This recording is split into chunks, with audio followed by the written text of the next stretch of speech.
Nah ini coba perhatikan. Diriwayatkan oleh 7 orang perawi walis sab'ah. 7 perawi itu Bukhari, Muslim, Imam Ahmad bin Hanbal, Abu Dawud, Ibnu Majah, An-Nasa'i, Tirmidzi. 7. Dari Abu Ayyub Al-Ansari radhiyallahu anhu, Rasulullah SAW bersabda begini. Wala tastaqbilul qiblata wala tastadbiruha bighaitin aw baulin. Janganlah kalian menghadap kiblat ataupun membelakanginya di saat kalian buang hajat ataupun kencing. Walakin syarriqu aw gharribu. Tapi hendaklah kalian menghadap ke arah timur dan menghadap ke arah barat. Timur barat itu terbit matahari. Karena posisi Makkah, posisi Madinah itu Ka'bah di selatan. Di selatan, bukan di timur, bukan di barat. Kalau kita di mana sekarang? Ka'bah kita kemana? Kita. Kita agak ke barat ya? Ini hadis ini untuk orang Madinah. Karena Nabi mengatakan di Madinah. Jadi biar saya bertanya apa? Biar kita paham menghadap ke arah timur dan ke barat. Kenapa? Karena posisi Madinah ke Mekah itu, ke Ka'bah itu ke utara. Jadi kalau menghadap ke barat itu arahnya ke Mesir. Kalau ke timur arahnya ke Iran. Di posisi Madinah. Makanya Rasulullah suruh menghadap ke timur dan ke barat. Nah, kalau kita berarti tidak boleh menghadap ke barat. Baratnya ke bawah apa ke atas? Ke arah selatan. Ke arah utara. Berarti namanya apa? Barat laut. Barat daya, bukan barat daya ke bawah, barat daya tuh barat selatan, ya. Wallahu a'lam bishawab. Memang susah kita kalau bukan ahli geografi mah. Baik. Nah, kira-kira seperti itulah, tapi sudah dipahami insyaallah. Baik. Wa yajtanibu. Nah, bagaimana kalau misalkan kita membangun WC menghadap ke arah kiblat? Boleh tidak? Ini kita WC ini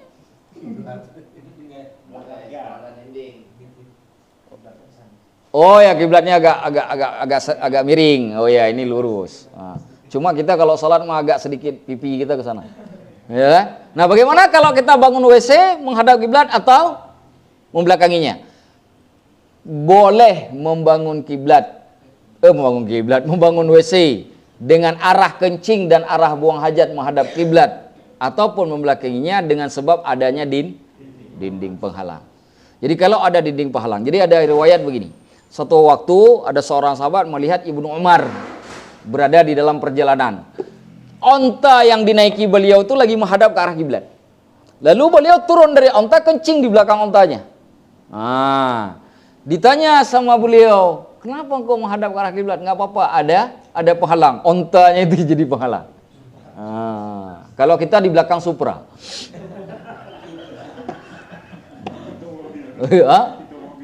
Pintu mobil. Ada penghalang. Di belakang onta. Karena onta itu dijadikan penghalang. Yang tidak boleh ketika kita buang hajat atau kencing langsung lepas itu. Makanya disebut fi sahra tadi itu. Karena sahra itu nggak ada penghalang. Bisa dipahami. Itu nanti ada hukum lain lagi. Gimana kalau penghalangnya paham? Ada hukum lagi nanti. Kita lanjutkan. Sudah, kita lanjutkan. Wa yajtanibul baula fil ma'ir raqid, dan juga melarang untuk kencing di air yang tenang. Air yang tenang itu lagi istirahat, jangan diganggu. Tidak boleh kencing daripada di tempat yang ada hadis begini, nah Rasulullah sallallahu alaihi wasallam ayabula ahadukum fil ma'ir raqid. Rasulullah melarang salah seorang di antara kalian untuk kencing di dalam air yang tenang. Gimana air yang tenang? Air yang tenang itu air yang tidak mengalir. Contoh misalkan kita pergi ke satu tempat, lalu kita lihat di hutan atau dimanapun air yang tergenang. Gak boleh kita semprot langsung di situ. Kenapa? Datang makhluk Allah minum dari situ. Kalau dia kena penyakit, siapa yang ngobatin? Sedangkan kita menyemprot penyakit. Nah, itu makanya tidak dibolehkan. Tidak dibolehkan. Itu salah satu hikmahnya. Hikmah kita tidak boleh kencing di air yang tenang. Jadi kalau ada air yang tenang, jangan kita kencing di tempat lain. Jangan asal-asalan. Itu satu, itu yang kedua. Yang ketiga, yang juga tidak dibolehkan, wa tahta syajaratil muthmirati, di bawah pohon yang sedang berbuah. Kenapa? Begitu ditarik airnya oleh pohon, termasuk air buangan kita itu, yang kemudian mempengaruhi buah, dijual di pasar. Dah.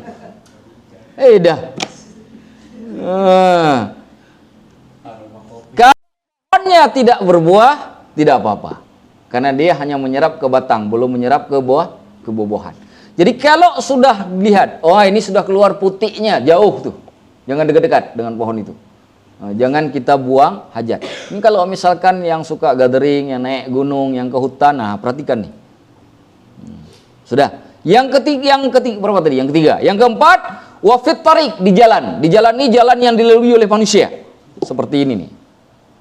Karena nggak ada orang udah jam 3 malam tembak aja langsung suka-suka. Jangan. Terminal itu, ya Allah Rabbi, kadang-kadang kita datang dari jarak sekian meter sudah bau aneh. Ini bau dukun nih, pada kencing. Karena orang kencing di tembok, subhanallah. Itu perilaku orang tak belajar fikih itu kayak begitu. Kalau dia sudah belajar fikih, dia nggak kencing lagi di tembok-tembok itu, karena itu dilewati manusia. Di Mesir, salah satu penyakit orang Mesir kencing di tembok.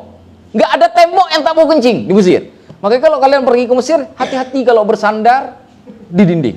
Ada dinding sandarnya, itu jangan-jangan udah kena tembakan dulu tuh. Hati-hati, itu di Mesir. Nah itu salah satu kebiasaan jelek orang Mesir. Ini biasanya orang-orang awam yang nggak sekolah, yang nggak belajar, biasanya seperti itu. Di Indonesia pun sering saya lihat.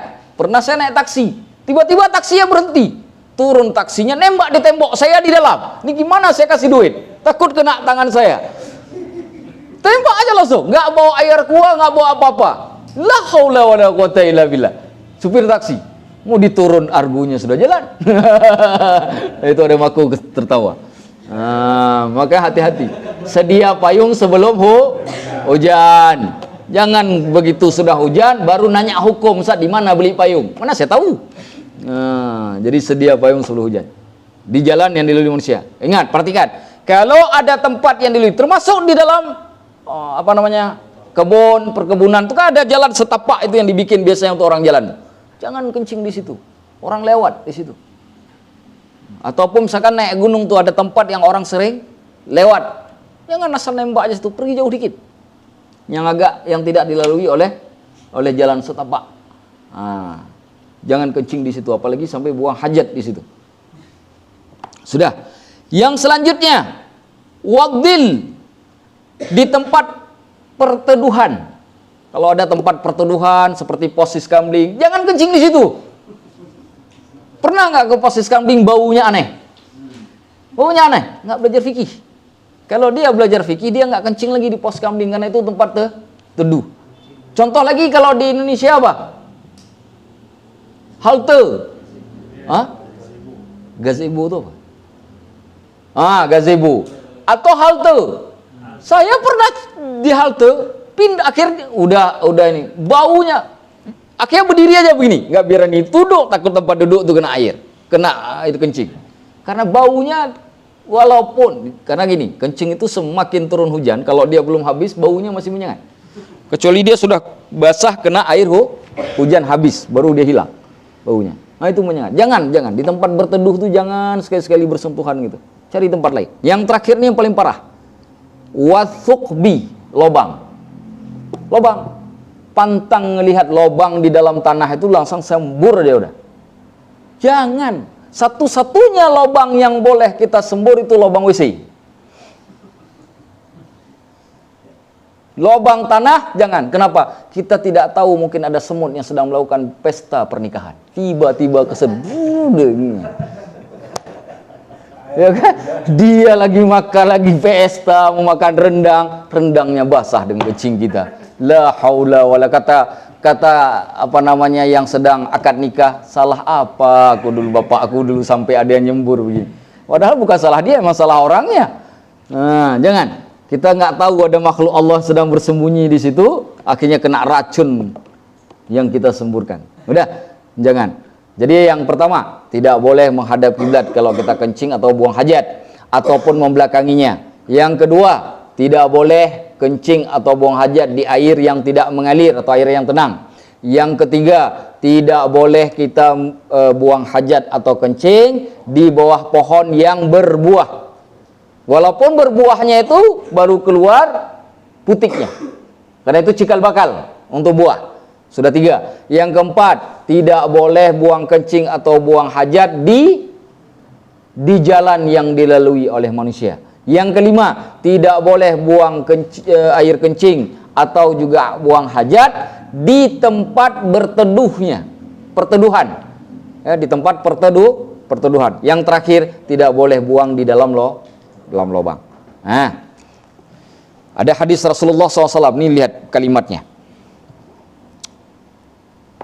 Dan ini agak mengerikan sedikit bahasanya di dalam hadis yang menunjukkan, diriwayatkan oleh Imam Muslim dari Abu Hurairah radhiyallahu anhu qala Rasulullah SAW, ittaqul la'anain, takutlah kalian kepada 2 hal yang membawa laknat Allah.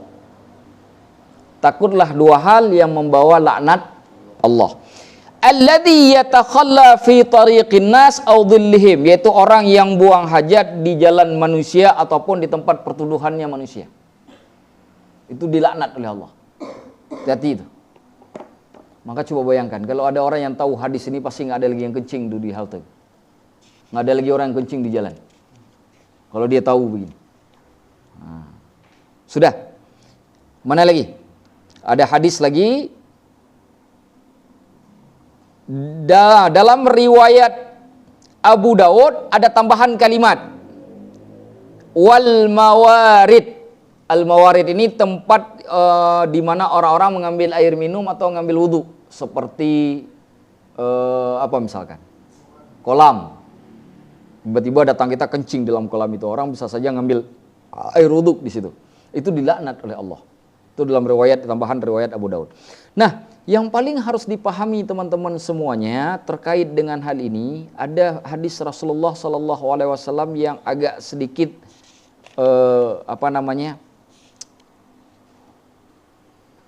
kalau dipikir-pikir mengerikan sebenarnya. Hal yang sederhana tapi ternyata membuat kita itu mengerikan. Diriwayatkan oleh Imam Ad-Daruqutni dari Abu Hurairah radhiyallahu anhu qala Rasulullah SAW, kata Rasulullah SAW, istanzihu minal baul, hendaklah kalian bersihkan diri daripada kencing, fa inna ammata adzabil qabri minhu, karena umumnya azab kubur itu disebabkan oleh kencing.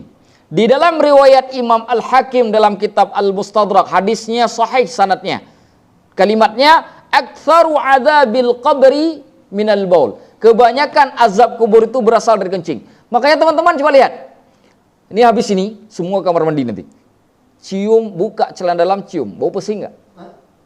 Kalau bau pesing celana dalamnya, itu tandanya tadi nggak bersih cuci kencingnya. Itulah pembawa azab kubur. Salat tak sah. Itulah pembawa azab kubur. Kenapa kencing? Kencing ini hal yang sepele. Makanya kemudian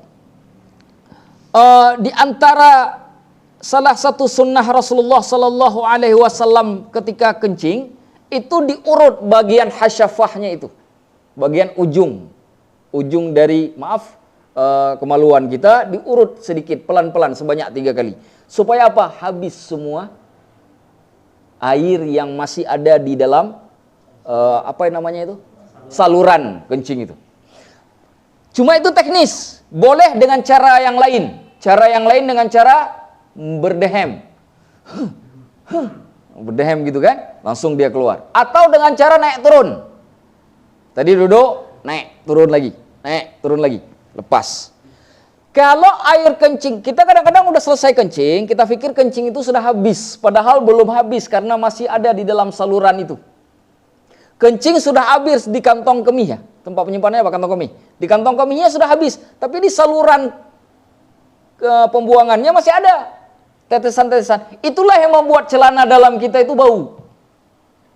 Karena tetesan yang masih tersisa di dalam saluran. Maka saluran itu diurut biar keluar tuh.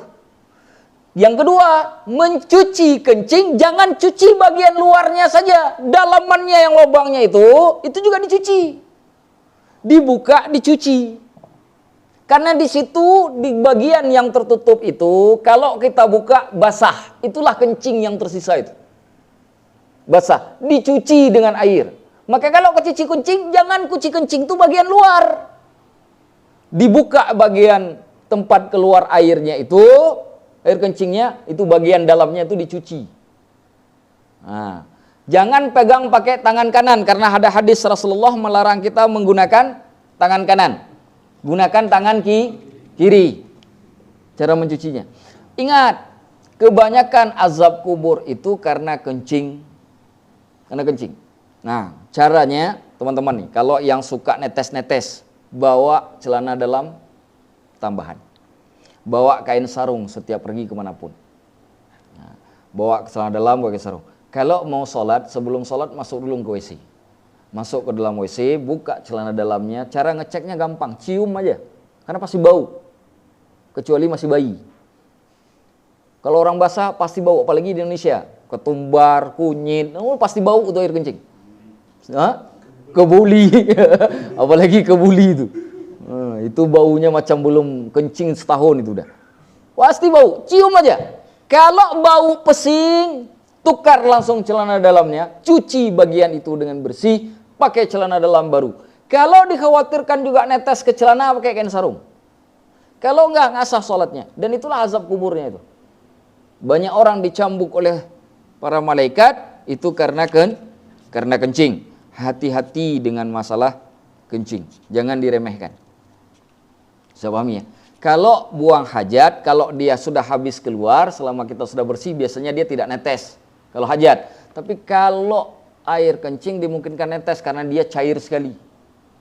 Saya ulangi, ini penting saya ulangi karena hadis Nabi mengatakan azab kubur yang paling banyak itu disebabkan oleh kencing. Satu, begitu teman-teman sudah kencing, jangan langsung, ingat, kencing itu jangan buru-buru.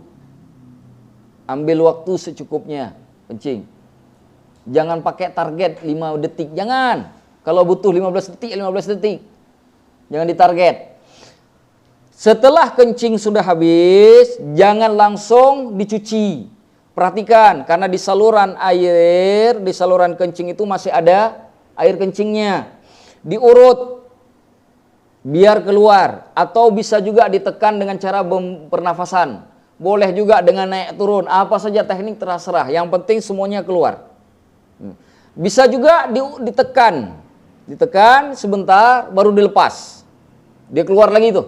Nah, jadi cara-cara seperti itu hanya teknis saja. Yang penting semua kencing yang ada di dalam saluran kencing itu habis keluar.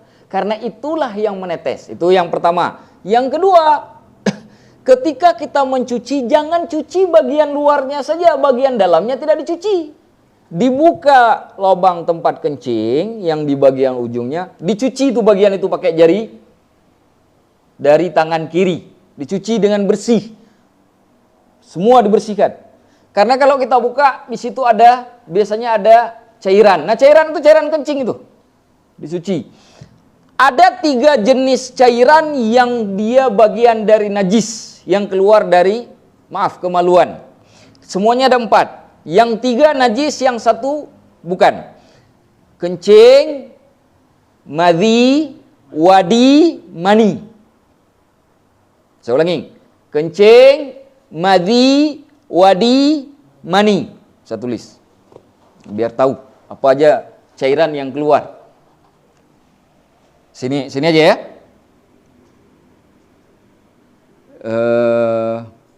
Al-baul, ini kencing ya.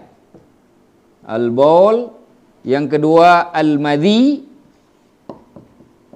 yang ketiga al-wadi, yang keempat al-mani. Enak ingatnya. Bol, madhi, wadi, mani. Yang 3 pertama ini najis. Yang mani bukan najis. Mani kita semuanya sudah tahu. Kencing kita juga sudah tahu. Kencing, najis, kita sudah mengerti. Mani kita sudah mengerti bentuknya dan dia bukan bagaimana cara membedakan madhi dengan wadi? Madhi itu sama seperti mani penyebabnya. Kalau mani penyebab keluarnya karena ada rangsangan. Madhi juga keluar karena ada rangsangan seksual. Bedanya madhi dengan mani, kalau mani kental dan warnanya seperti telur putih. Itu mani. Tapi kalau madhi dia kental. Kental tapi transparan. Bening. Nah, itu aja bedanya. Dia kental sama, kalau dibuat begini dia sama-sama kental. Tapi kalau madhi dia putih telur, kalau madhi dia bening. Sudah. Kapan keluarnya madhi itu? Biasanya keluar itu bersamaan dengan keluarnya kencing. Keluar kencing tuh. Sedangkan wadi itu dia bukan karena rangsangan seksual, tapi bisa juga keluar karena sesuatu yang keluar dari kemaluan, tapi disebabkan bisa jadi karena kelelahan. Capek sekali kerja, tiba-tiba kencing, ada yang lengket, nggak ada rangsangan, nggak ada apa-apa. Itu juga najis. Atau keluar sendiri tanpa kencing misalkan, karena kelelahan yang sangat luar biasa keluar itu. Nggak ada rangsangan seksual, nggak ada apa-apa. Disitulah membedakan madhi dengan wadi. Ingat, kencing, madhi, wadi, najis. Kalau tidak dibersihkan tak sah sholat. Kalau mani bukan najis. Rasulullah SAW itu pernah pakaiannya terkena mani. Lalu oleh istri Rasulullah dilihat Rasulullah mencucinya. Lalu Rasulullah pakai pakaian itu, Rasulullah masih tetap sholat. Bekas cuci itu dilihat. Nah, menandakan bahwa mani itu bukan najis. Kecuali mani pada binatang. Mani binatang. Binatang yang tidak najis, artinya yang selain anjing dan babi. Mani binatang ada dua pendapat. Ada yang mengatakan najis, ada yang mengatakan suci. Di antara ulama yang mengatakan mani binatang itu suci adalah Imam An-Nawawi. Imam Nawawi mengatakan mani binatang itu tiba-tiba ada kucing. Ini kan ada orang pelihara kucing di rumah, ya kan? Tiba-tiba kucing jantan, kucing betina mau melakukan hubungan antara jantan dan betina, kecipratan ke kita. Nah, itu najis apa bukan? Nah, itu nanti problem-problem seperti itu timbul. Ada dua pendapat. Nah, cara keluar dari dua pendapat ini lebih baik kita cuci dan kita tidak pakai, biar kita terlepas dari perbedaan pendapat para ulama terkait dengan maninya binatang. Berbeda dengan mani manusia, sudah sepakat itu bukan najis. Bisa dipahami sampai di sini? Nah, baik.